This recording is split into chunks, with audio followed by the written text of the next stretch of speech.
Bonjour, aujourd'hui on se retrouve pour l'installation de Revit.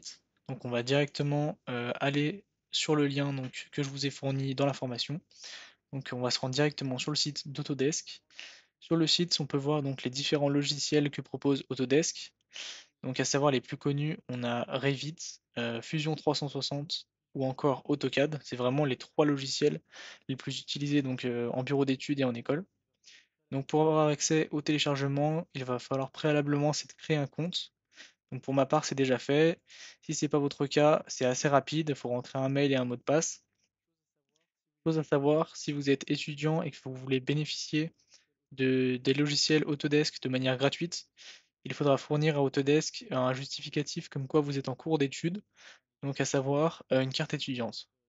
Donc une fois votre compte approuvé, on pourra accéder donc au téléchargement des différents logiciels. Donc nous, on va cliquer sur Revit. Donc on va aller dans télécharger un produit. On peut voir donc qu'il est seulement disponible sous Windows. Donc il faut tout d'abord s'assurer d'avoir une version récente de Windows pour pouvoir installer le logiciel. Donc ensuite on peut choisir donc la version. Nous on va choisir la version 2024 car c'est sur cette version que j'ai réalisé la formation. La langue, on peut sélectionner la langue. Chose importante à savoir avant d'installer Revit, c'est que si vous travaillez en collaboration avec d'autres personnes, il faut s'assurer que tout le monde ait la même version de Revit. Pourquoi? Parce que quand on passe par exemple un fichier Revit de 2018 et qu'on l'ouvre avec de Revit 2024, Revit va automatiquement convertir le fichier 2018 en fichier Revit 2024 et donc on ne pourra plus jamais l'ouvrir avec une version précédente.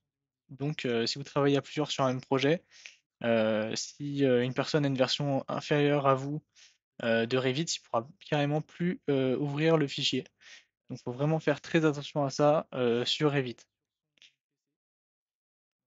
Donc ensuite, on va pouvoir lancer l'installation.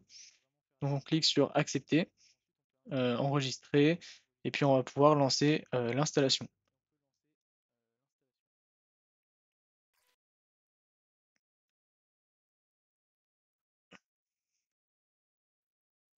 Donc ensuite, on se retrouve sur la page d'installation dans laquelle on peut retrouver donc les chemins d'accès qui mènent au logiciel Revit ainsi qu'au contenu du logiciel Revit. Donc moi, j'ai laissé les chemins d'accès par défaut. Après, c'est à vous de voir. Vous pouvez modifier le chemin d'accès en cliquant sur les trois petits points. Donc ensuite, on peut lancer l'installation. Donc pour ma part, c'est déjà fait. Et on se retrouve juste après sur le logiciel. Donc une fois le logiciel installé, on peut le démarrer en double-cliquant dessus.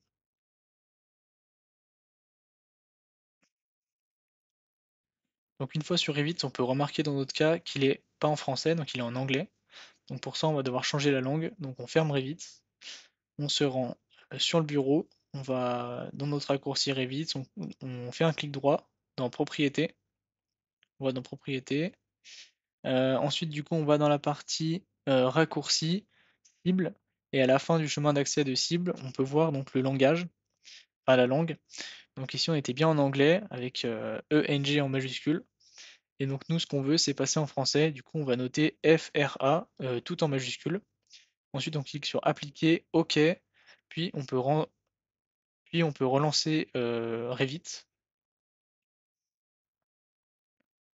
Donc là, on redémarre Revit. On peut bien s'apercevoir qu'il est bien en français. Donc là, donc on arrive sur la page d'accueil. On peut voir donc la partie modèle. Donc la partie modèle, c'est elle où on voit les fichiers Revit qui sont récents sur notre PC. Juste en dessous, où il y a mon curseur, on peut voir la partie famille. Donc la partie famille, donc qu'est-ce qu'une famille? Une famille, c'est un objet donc, qui est présent dans Revit. Donc ça peut être par exemple une table si on aménage une maison dans Revit, ça peut être un accessoire de toiture ou encore une vanne par exemple. Donc tout objet fait partie donc d'une famille. Donc ces familles-là, on peut les trouver soit directement, il y en a qui sont directement euh, dans Revit, soit sur Internet, ou soit on peut carrément les créer directement dans Revit. Donc nous, à travers la formation, on va s'intéresser à comment utiliser ces familles, donc comment placer les objets dans Revit, comment modifier les paramètres de ces familles, et on va voir aussi rapidement comment créer les familles. Mais on va pas s'attarder trop sur la création de familles, car c'est plus, une autre, discipline. Donc là, dans la partie, modèle, on peut créer un projet en cliquant sur créer. Donc là, on peut voir la liste des différents gabarits, présents. Donc un gabarit, c'est quoi? Un gabarit, c'est un mode d'ouverture d'un projet, qui est vraiment optimisé dans une discipline. Donc si on débute un projet, on va le commencer très souvent dans la partie architecturale, pour créer tout ce qui est fondation, mur, toiture. Que vous vous en doutez bien, comme le génie climatique, donc tout ce qui est, par exemple, CVC, chauffage, ventilation, climatisation, ça se fait une fois que la structure est posée. On doit bien se baser d'un projet, avec une structure présente pour pouvoir fixer, nos éléments et tracer nos réseaux. Et donc c'est pour ça que dans la prochaine vidéo, on va voir comment, partir d'un projet architectural, donc qui a déjà été créé, et le transformer en génie climatique, le convertir en génie climatique, pour pouvoir ensuite, travailler dessus.